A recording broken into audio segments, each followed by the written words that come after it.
우리가 하나님을 믿고 교회에 다니며 신앙생활하고 있는 대부분의 사람들은요, 내가 다니는 교회가 완벽한 교회가 되었으면 하는 바람을 가지고 있습니다. 교회 가면 예배의 간격이 있고 또 말씀의 감동과 기도의 능력이 충만하고 그래서 은혜가 넘치고 또 그래서 교회 가면 마음이 평안하고 즐겁고 행복하고 그래서 정말 교회를 너무나 가고 싶은 그런 교회가 바로 우리 교회가 되기를 원합니다. 모두 다 그러시죠? 완벽한 교회는 아닐지라도 우리가 그런 교회를 만들어 가도록 노력해야 할 줄로 믿습니다. 그렇습니다. 지난주에도 말씀드렸지만 우리 신흥교회는 완벽한 교회가 아닙니다. 여전히 이 땅에 속해 있기 때문에 불완전합니다. 하지만 그럼에도 불구하고 우리 신흥교회는 하늘에 있는 교회를 담기 위하여서 계속해서 힘쓰고 노력해야 합니다. 우리는 그러한 완벽한 교회를 찾아 쇼핑 다니는 것이 아니라 바로 내가 속한 교회, 내가 다니는 교회, 하나님께서 내가 다니도록 허락하신 이 교회가 바로 그런 교회가 되도록 바로 다른 사람이 아닌 내가 노력해야 한다는 것입니다. 바로 이것이 하나님이 나를, 바로 여러분들을 우리 신흥교회로 보내주신 목적인 것입니다. 한번 보십시오. 여러분들이 오늘 우리 교회 나오면서 얼마나 많은 교회들을 지나쳐 오셨습니까? 집이 교회와 거리가 조금만 되어도요, 오는 동안 큰 교회만 해도 여러 곳이 있고 상가에 있는 교회까지 합치면 셀 수 없이 많을 것입니다. 그렇다면 하나님은 왜 이 수많은 교회 중에서 왜 나를 이런 신흥교회에 보내주셨을까? 이런 생각을 해보신 적이 있으십니까? 우리 신흥교회가 가장 완벽한 교회여서 하나님이 나를 이 교회에 보내주신 것일까요? 조금 전에도 말씀드렸지만 이제 그것이 아니라는 것을 알게 될 것입니다. 그렇다면 수많은 많은 교회들 중에서 내가 신흥교회에 다닌다라는 것은요, 하나님께서 나를 이곳에 보내주신 목적이 있지 않을까요? 오늘 특별히 찬양대가 이런 교회 되게 하소서라는 제목으로 찬양을 드렸습니다. 사실은 제가 한 2주 전에 우리 지휘자님께 부탁을 드렸더니 흔쾌히 승낙하고 열심히 준비해서 오늘 찬양해 주셨는데 너무 감사를 드립니다. 우리 찬양대는 하나님을 찬양하는 목적이 제1입니다. 그렇죠? 하나님을 찬양합니다. 그러나 때로는 찬양이 또 우리의 곡조 있는 기도라고 그래서 우리의 마음을 하나님 앞에 간구할 때도 찬양합니다. 정말 우리 교회가 이런 교회가 되달라고 우리가 간절한 마음을 담아서 찬양했는데요, 가사가 너무나도 은혜가 됩니다. 우리 한번 같이 읽어볼까요?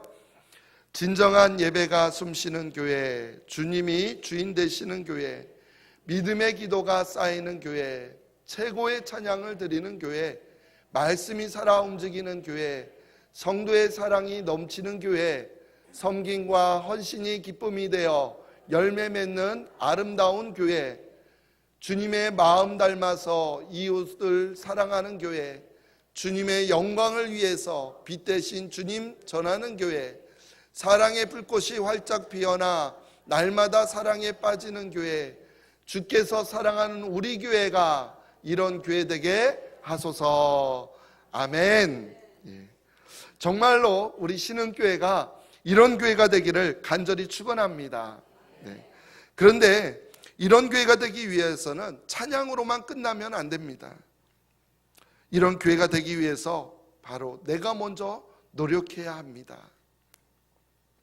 섬김과 헌신이 기쁨이 되고 이웃을 사랑하며 날마다 사랑이 충만한 교회가 되기 위해서는 먼저 주님이 우리의 주인 되어 주셔서 믿음의 기도와 아름다운 찬양과 말씀이 살아있는 진정한 예배로부터 시작되는 것입니다.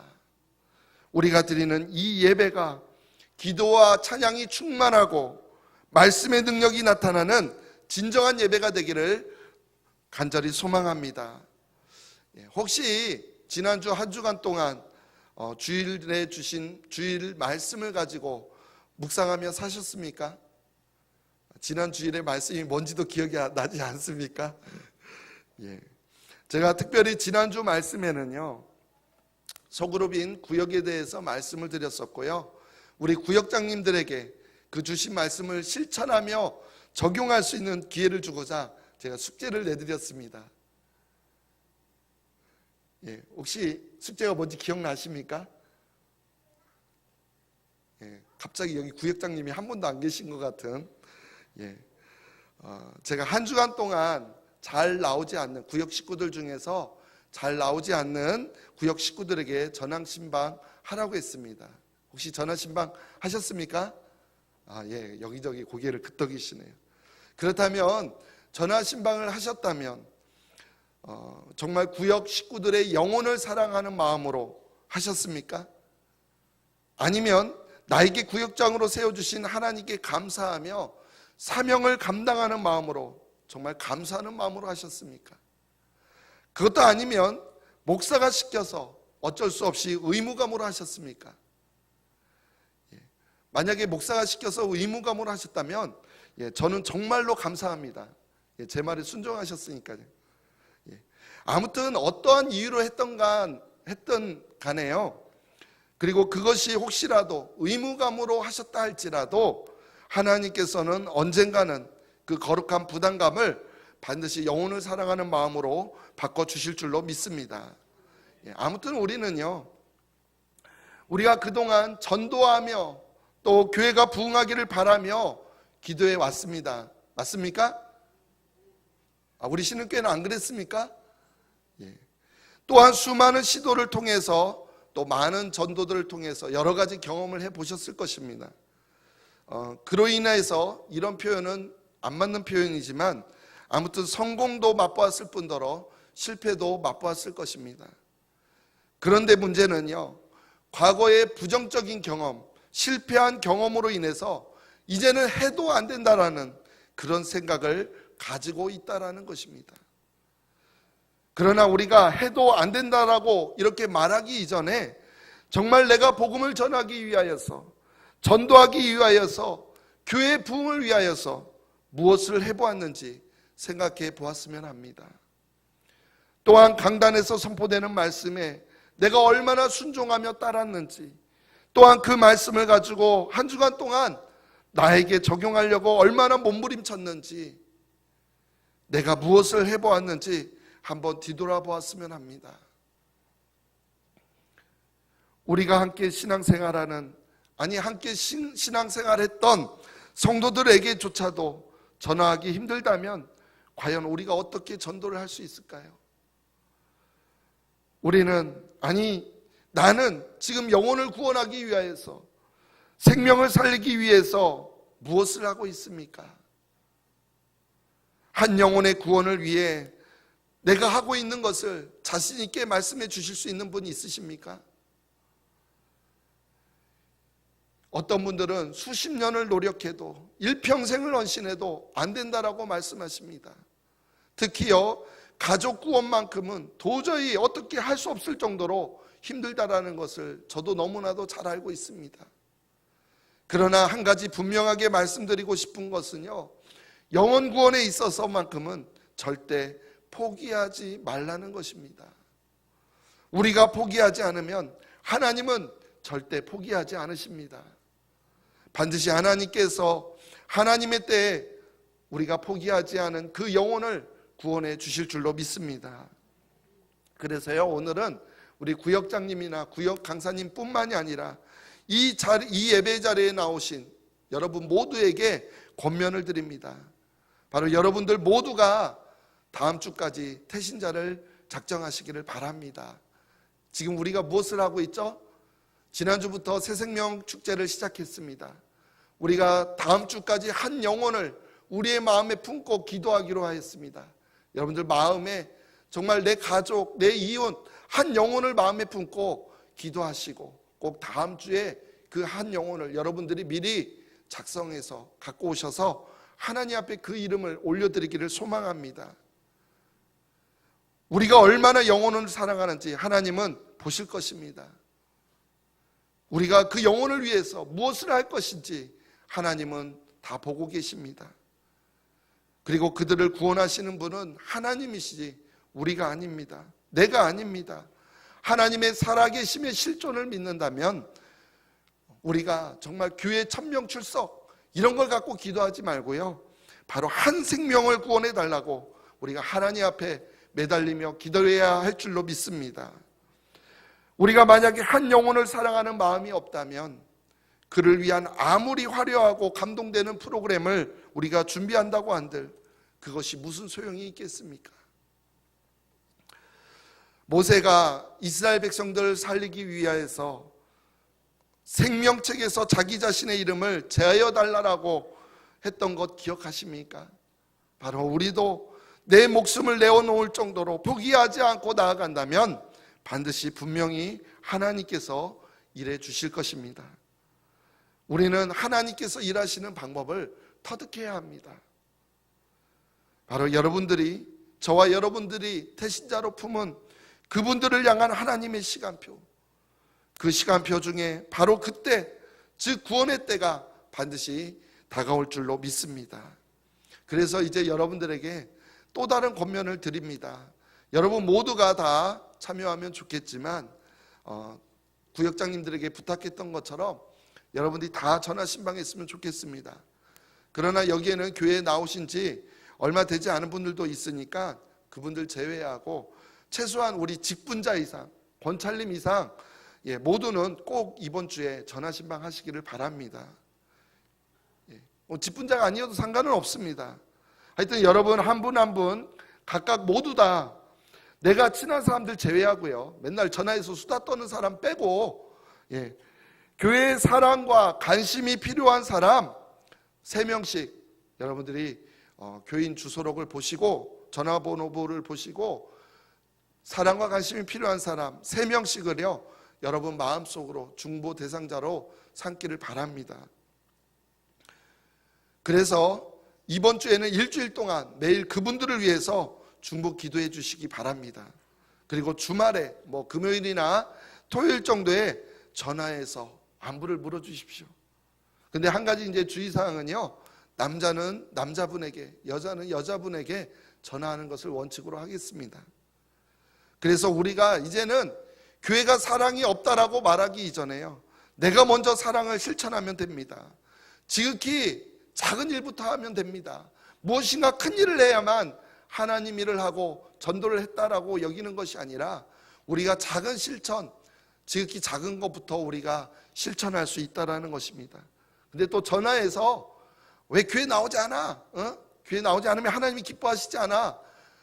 그런 말 자꾸 하지 마시고요, 그냥 다 들어주시고 다 이해해 주시기만 하면 됩니다. 욥 아시죠? 욥의 세 친구의 모든 말들이 다 옳은 말이었습니다. 틀린 말이 하나도 없었습니다. 그러나 하나님은요 그들의 편을 들어주지 않았습니다. 아무리 우리의 말이 옳다 하더라도 일단은 다 들어주시기만 하면 됩니다. 이렇게 우리들이 전한 그 내용들이 모이면 우리가 이 작은 실천을 통해서 분명 교회는 작은 변화가 일어나기 시작할 줄로 믿습니다. 아무튼 한 주간 여러분들이 꼭 3명을 정하셔서 여러분들 마음으로 또 중보하시고 기도하시고 꼭 주말에 한번 전화 연결을 시도해 보시기를 바랍니다. 아무도 아멘 안 하시네요. 우리가 지난주 말씀을 통하여서 소그룹, 즉 우리 교회로 말하면 구역을 통해서 참된 교제가 이루어지고 또 믿음이 성장하는 그러한 교회가 바로 건강한 공동체다라고 말씀을 드렸습니다. 한 주간 다들 말씀 잘 묵상하면서 보내셨죠? 딱 한 분이 대답을 안 하신 것 같아서, 근데 그 대답을 안 하신 분도 너무 바빠서, 정말로 이해할 수 있을 정도로 바빠서 아마 묵상을 못 하신 것 같아요. 그래서 저도 그 한 영혼을 사랑하는 마음으로 지난주 말씀을 잠깐 말씀드리겠습니다. 특별히 3가지를 강조해서 말씀을 드렸는데요, 교회는 믿는 사람이 다 함께 있는 공동체라고 그랬습니다. 가족이 함께 있어야 가족이듯이 교회도 믿는 사람들이 모두 함께 있어야 교회라는 것입니다. 그리고 교회는요 대그룹과 소그룹이 함께 존재하는 공동체라고 했습니다. 초대교회에서는 성전에서 다 함께 모여서 예배하는 그 대그룹과 또 집마다 돌아가면서 모여서 삶을 나누던 소그룹이 조화롭게 공존했다라고 말씀드렸습니다. 그래서 우리 교회는 구역이 바로 이런 소그룹이 되었으면 하는 도전을 선포했습니다. 그리고 마지막으로 교회는 각 사람의 필요를 따라 나눠주는 공동체라고 했습니다. 서로의 필요에 따라서 민감하게 반응하여 사랑을 나눠주는 이런 일들이 벌어지는 곳이 바로 교회라는 것입니다. 우리가 모든 공동체 모든 사람의 필요를 채워줄 수는 없지만 우리가 소그룹으로 나눠서 교제하며 모임을 가질 때 우리 소그룹 구역 안에서의 필요는 우리가 서로 채워줄 수 있다라고 말씀을 드렸습니다. 그랬더니 초대교회가 어떻게 되었다라고 말씀을 드렸죠? 믿는 사람들이 다 함께 모여서 하나님께 예배하며 또 소그룹으로 우리 구역으로 모여서 교제하며 삶을 나누게 될 때 그 초대교회가 어떻게 되었다라고 말씀드렸죠? 사실은 이것은 지난주에 말씀드리지 않았습니다. 바로 이 부분이 오늘 우리가 함께 나눌 말씀입니다. 즉 믿는 사람이 다 함께 모여서 함께 예배할 뿐만이 아니라 소그룹으로 모여서 함께 교제하며 또 각 사람의 필요를 따라 나눠주는 일들을 감당하며 나아갈 때 바로 교회가 어떻게 되었는지 오늘 본문 말씀을 통해서 함께 나누겠습니다. 사도행전 2장 47절 말씀 우리 같이 읽겠습니다. 하나님을 찬미하며 또 온 백성에게 칭송을 받으니 주께서 구원받는 사람을 날마다 더하게 하시니라. 아멘. 이 말씀 가운데요 많은 사람들이 구원받는 사람이 날마다 더해졌다, 즉 교회가 크게 부흥했다라는 사실에만 주목합니다. 물론 예루살렘 교회의 부흥은요 놀라운 하나님의 역사였습니다. 그러나 교회가 부흥했다라는 사실보다 더 중요한 메시지가 여기에 있습니다. 그것은요 온 백성에게 칭송을 받았다라는 것입니다. 여기에서 온 백성은요 말 그대로 모든 사람들을 말합니다. 그런데요 그 당시에 대부분 사람들은 예수님을 믿지 않았습니다. 오히려 예수 믿는 사람들에 대해서 적대적이었습니다. 그런데 그들에게 칭송을 받게 되었다라는 것입니다. 이 부분을 세번역 성경을 보면요 그들은 모든 사람에게서 호감을 샀다 이렇게 나와 있고요, 메시지 성경을 보면 사람들은 그 모습을 좋게 보았다 이렇게 전하고 있습니다. 바로 그들이 함께 성전에 모여서 하나님을 예배하고 또 집집마다 돌아가면서 삶을 나누고 또한 서로의 필요에 따라서 민감하게 반응하며 사랑을 나누는 그런 모습을 보면서 바로 예수님을 믿지 않는 사람들이 이 교회에 대해서 예수님을 믿는 사람들에 대해서 호감을 갖게 되었고 또 그 모습을 좋게 보게 되었다라고 칭찬하고 있는 것입니다. 여러분 이것이 바로 교회입니다. 진짜 교회는요 온 백성에게 칭찬을 받게 되어 있습니다. 세상 사람들에게 호감을 사게 되어 있습니다. 교회와 교인들의 모습을 보면서 사람들은 참 좋다라고 생각하게 되어 있다라는 것입니다. 그게 진짜 교회입니다. 그런데 오늘날의 한국 교회에서 제일 큰 교회를 만들었다고 그것을 인해서 사람들이 놀라거나 칭찬하지는 않습니다. 오히려 세습과 돈 문제가 얽히고 설켜서 얼마나 많은 지탄의 대상이 되고 있습니까? 바로 교회가 교회다울 때에요 사람들은 칭찬합니다. 그리고 하나님께서는 그런 교회를 통하여서 구원받는 사람들을 날마다 더해 주신다라는 사실입니다. 바로 그것이 이 땅에 교회를 세우신 하나님의 목적이요 인류를 구원하시는 하나님의 방법인 것입니다. 저는 우리 신흥교회가 이런 교회다운 교회가 되기를 간절히 소원합니다. 하나님께서 보실 때에도 당연히 기뻐하시고 칭찬을 만하고 이건 너무나 당연한 거죠. 그러나 세상 사람들이 볼 때에도 호감을 가질 만한 그런 좋은 교회가 되기를 소원합니다. 그리고 우리 교회가 그런 교회가 될 줄로 믿습니다. 근데 여기에는 전제 조건이 하나 있습니다. 그것은 바로 소그룹입니다. 신앙과 생활을 함께 나누며 교제하는 건강한 소그룹이 많이 있어야 한다는 것입니다. 지난주에도 말씀드렸듯이 우리가 오늘 이렇게 모여서 함께 예배드리는 것은 가장 중요합니다. 우리가 함께 이렇게 모여 예배를 드리지 않는다면 그는 자체가 교회가 되지 않습니다. 교회가 성립될 수가 없습니다. 하지만 교회가 교회답게 만들어지는 것은요, 바로 우리의 삶을 나누고 우리가 겪는 고민과 아픔과 문제들을 함께 나누면서 서로의 필요를 채워나가는 그런 작은 나눔 공동체로부터 시작된다라는 사실입니다. 우리 교회는 그런 소그룹이 뭐라고요? 구역인데요. 바로 우리의 구역이 살아있으면 교회가 살아있는 것이고, 우리 구역이 건강하면 교회가 건강하고, 구역이 잘 되면 교회가 잘 되는 것입니다. 여러분, 정말 우리 교회가 교회다운 교회가 되기를 원하십니까? 우리 교회가 세상 사람들에게 칭찬받는 그런 교회가 되기를 원하십니까? 그렇다면요, 우리 소그룹 모임인 구역 모임에 먼저 잘 참석하시길 바랍니다. 여기에는 참석하시는 분들도 많이 있지만 참석하지 않는 분도 많이 계신 것 같습니다. 우리가 이 구역 안에서 우리의 믿음이 성숙해지고 또 영적인 생활이 풍요로워지게 될 것이고, 또한 우리 교회도 점점 더 좋은 교회로 변화될 것입니다. 그렇다면 이 구역 소그룹, 이 초대교회 소그룹은요, 누가 만든 것일까요? 전도하기 위하여서 교회가 만들어낸 것일까요? 아닙니다. 그러면 소그룹을 시작하신 분이 누굴까요? 바로 예수님이십니다. 예수님은요, 대중적인 큰 인기에 관심이 있으셨을까요? 없으셨을까요?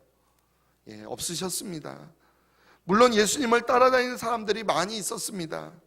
어느 집에 들어가셨을 때는요, 발 디딜 틈이 없어서 그래서 어떤 사람이 중풍병자를 데려왔는데 집에 들어가지 못하니까 지붕을 뜯어서 침상을 달아 내릴 정도였다라고 성경은 증거하고 있습니다.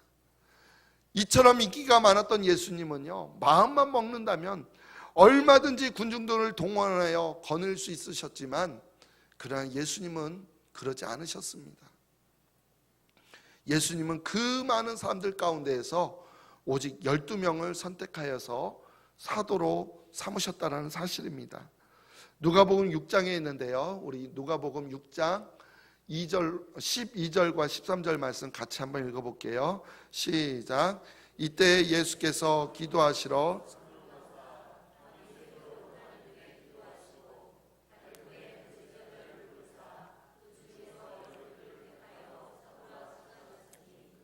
아멘. 여기 보니까 그 제자들을 부르사 그 중에서 12를 택하셨다라고 했습니다. 바로 예수님을 따르는 제자들은 많이 있었다라는 것입니다. 근데 그 중에서 12를 택하여 사도라고 불러 세우신 것입니다. 근데 아무렇게나 생각나는 대로 세우지 않으셨습니다. 주님은 이들을 세우기 위해서 전날 밤에 무엇을 하셨습니까? 산에 올라가셔서 밤새워서 철야 기도를 하셨습니다. 그리고 나서 12를 택하셨다라는 것입니다. 그렇다면 택하실 거, 기왕 택하신 거 많은 제자들을 사도로 삼으시지 왜 하필 12명을 택하셨을까요? 그게 소그룹인데 왜 소그룹으로 삼으신 이유가 무엇일까요? 우리 마가복음 3장에서 그 이유를 알 수가 있습니다. 우리 마가복음 3장 13절로 15절 말씀 같이 읽어보겠습니다. 또 산에 오르사 자기가 원하는 자들을 부르시니 나온지라. 이에 12를 세우셨으니 이는 자기와 함께 있게 하시고 또 보내사 전도도 하며 귀신을 내쫓는 권능도 가지게 하려 하심이러라. 아멘. 주님은 주님이 원하는 자들을 자들 12명을 부르셔서 소그룹을 시작하셨습니다. 왜 12명의 소그룹입니까? 12의 숫자의 의미를 두는 게 아니고 왜 소그룹이었냐라는 걸 묻습니다. 바로 예수님과 함께 있게 하시기 위해서라는 겁니다. 대그룹이라면 그렇게 할 수 있습니까? 없습니까? 없습니다. 바로 소그룹이니까 예수님과 함께 할 수 있다라는 것입니다. 다른 많은 사람들도 예수님을 만나긴 합니다. 그러나 12사도들은요 항상 예수님과 함께 있습니다. 밥도 같이 먹고 여행도 같이 다니고 이야기도 나누고 기도도 함께 하고 말씀도 함께 나누고. 그런데 그렇게 함께 있음으로 어떠한 일들이 일어날까요? 예수님과 함께 있는 동안 자신도 모르는 사이에 훈련을 받으면서 점점 성장하고 나중에는 권능을 갖게 된다라는 것입니다. 그래서 예수님처럼 나가서 전도도 하고 귀신도 내쫓게 된다라는 것입니다. 바로 이것 때문에 소그룹이 필요합니다. 대그룹인 군중 속에 무리 속에 묻혀 있으면요 그 군중과 함께 그냥 흩어지면 그만입니다. 여러분 예배 드릴 때에는 뭔가 은혜를 받은 것 같은데요 교회 밖에 나가면 별로 남는 것이 없지 않습니까? 왜 그런지 아십니까? 바로 영적인 삶을 나누면서 서로를 격려하고 세워주는 그런 신앙적인 관계를 맺는 그런 친밀한 사람들이 바로 우리들에게 없기 때문입니다. 아무리 신앙생활을 오래 하고 교회를 오래 다녔다고 할지라도 우리가 무리 속에 군중 속에 묻혀만 있다면 우리의 믿음이 성장하지도 않고요 우리에게 능력이 생겨나지도 않습니다. 그래서 기도해야 할 때 기도하지 못하고 우리가 전도해야 할 때 전도하지 못하고 능력을 나타내야 할 때 능력을 나타내지 못하는 것입니다. 우리의 소그룹은 완벽한 사람들이 모여서 만드는 그룹이 아닙니다.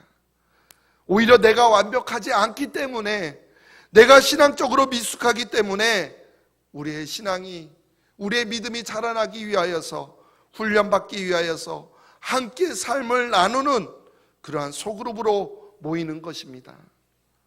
예수님이 선택하신 12사도들을 한번 보십시오. 그들이 완벽한 사람이었습니까? 그들은요 완벽과는 거리가 먼 사람들이었습니다. 개인적으로 한 사람 한 사람 뜯어보아도 부족함 투성뿐이었습니다. 게다가 그 12명 중에는요 함께 어울리면 안 될 사람도 있었다라는 것입니다. 대표적인 사람이요 세리 출신인 마태와 열심당원 출신인 이 셀롯이라 하는 시몬이었습니다. 그들은요 마치 매국노와 독립운동가 사이와도 같습니다. 그것은 마치 극우 보수 정치인과 극자 진보 정치인이 같은 소그룹에 들어있는 것과 같다라는 것입니다. 예수님이 한 사람은 세리이고 한 사람은 열심당원인 거 몰라서 그렇게 하셨을까요? 몰라서 그렇게 묶어 놓으신 것일까요? 아닙니다. 예수님이 어떻게 세우셨다고요? 철야 기도를 하고 나서 12사도를 세우셨다고 했습니다. 모두 그들의 형편을 잘 아시면서 그렇게 선택했다라는 것입니다. 왜냐하면 그들 간에는 서로 간에는 인정할지 않을지 모를지라도 바로 그들 서로에게 가장 필요한 사람이었기에 예수님이 그렇게 선택하셨다라는 것입니다. 바로 서로의 성장을 위해서는요 반드시 함께 있어야 할 사람들이었습니다. 서로 부족한 사람들이었지만 함께 주님을 섬기면서 삶을 나누는 가운데 바로 능력의 사람으로 빚어지고 세워지게 되는 것입니다. 근데요 예수님은 이 12명 중에서도요 더 가까이 한 그룹이 있었습니다. 누구였죠? 바로 베드로와 세베대의 두 아들 야고보와 요한이었습니다. 예수님께서는 체포되시기 직전에 마지막 순간에 제자들을 데리고 겟세마네 동산으로 기도하러 가셨습니다. 그런데 그 중에서도 바로 이 베드로와 야고보와 요한 이 세 명을 따로 데리고 동산 깊은 곳에 들어가셔서 그들에게 무엇을 하셨습니까? 기도를 부탁하셨습니다. 내 마음이 매우 고민하여 죽게 되었으니 너희는 여기 머물러 나와 함께 깨어 있으라. 어떻게 보면요, 예수님에게도 이들이 필요했다라는 것입니다. 예수님이 아무리 하나님의 아들이라고는 하지만 십자가를 지고 죽어야 한다는 사실은요, 결코 받아들이기 쉽지 않은 일이었습니다. 물론 새 제자들은요, 주님이 부탁하신 대로 깨어서 기도했습니까? 깨어 기도하지는 못했습니다. 그러나 우리가 이 말씀을 통해서 예수님에게도 자신과 함께 그 자리에 머물러 있으면서 예수님을 위해서 깨어 기도해 줄 그런 사람이 필요했다라는 것입니다. 예수님도 그러셨다면 우리는 얼마나 더 그런 사람이 필요하겠습니까?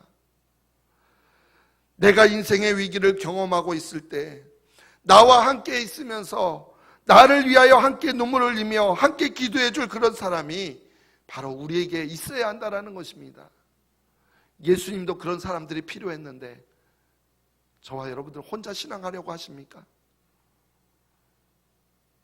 여러분들에게 그렇게 기도해 줄 사람이 있으십니까? 정말 내가 신뢰할 만하고 어떤 일도 나눌 수 있고 내가 가장 약할 때 기도를 부탁할 수 있는 그러한 사람들이 우리에게 있어야 한다는 것입니다. 일상적인 삶 속에서 우리가 인간관계 속에서 겪게 되는 문제와 아픔과 위기를 경험하는 것은요, 결코 부끄러운 일들이 아닙니다. 그것은요, 아주 자연스러운 것입니다. 왜냐하면 우리는 모두 다 부족하고 연약한 사람들이기 때문입니다. 그런데 정말 우리가 부끄러워해야 할 것이 하나 있습니다. 그것이 무엇인지 아십니까? 그것은 하나님께서 우리를 치유하시도록 우리의 삶을 솔직하게 드러내지 않는다라는 것입니다. 자꾸만 감추려고 합니다. 그리고 다른 사람들에게 완벽한 모범생인 것처럼 보이려고 애쓴다라는 것입니다. 내 안에는, 내 속에는 썩어 골마져 가고 있음에도 불구하고 겉으로는 안 그런 척 그러고 있다라는 것입니다. 사랑하는 성도 여러분, 우리 예수님도 심각한 고민을 털어놓으며 기도를 부탁하는 사람들이 있었습니다. 저와 여러분들에게는 그런 사람들이 있습니까? 군중 속에 숨어 있지 마십시오. 하나님과 우리가 밀접한 관계는요, 바로 내게 붙여주신 사람, 바로 그 사람들과의 관계 속에서 우리는 하나님과의 관계도 경험할 수 있다는 것입니다. 우리를 회복시키시고 우리를 치유하시기 위해서 필요한 사람들을 하나님은 분명 우리에게 보내주셨고 또한 붙여주셨습니다. 또 그렇게 하라고 우리에게 기회를 주셨고 그렇게 하라고 우리의 속으로 즉 구역을 주셨다라는 것입니다.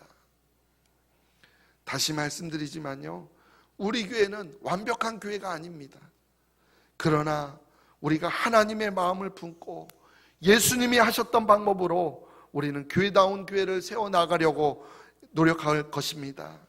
앞으로 우리의 구역 모임이 또 신앙과 삶을 나누고 아픔과 고민을 나누고 함께 기도하며 격려하며 믿음을 세워나가는 그러한 구역 모임이 되기를 간절히 소망합니다.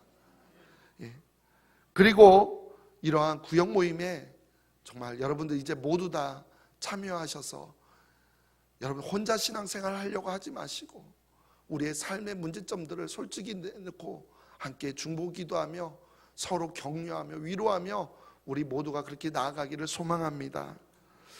그리고 한 가지 더 추가로 말씀드리면요, 우리의 속으로 구역 안에서요 더 이상 남을 비방하고 헐뜯고 모함하는 그러한 일들이 여태까지 없었겠지만 앞으로도 추워도 그런 일이 없기를 간절히 바랍니다. 그래서요, 우리가 그렇게 함으로써 이전에 우리가 경험하지 못했던 하나님의 은혜를 맛보아 알아가게 되기를 바랍니다. 우리 교회가 정말 사랑이 넘치고 섬김과 헌신이 기쁨이 되어 열매를 맺고 또 주님의 마음을 닮아서 우리가 이웃도 사랑하고 또 날마다 사랑이 충만하여서 우리 안에 사랑이 흘러넘쳐서 우리를 축복의 통로로 사용해 주시고 또 그래서 빛 대신 주님을 전하고 그를 통하여 또한 하나님께 영광을 올려드리는 우리 신흥교회가 이런 교회가 되기를 간절히 소망합니다.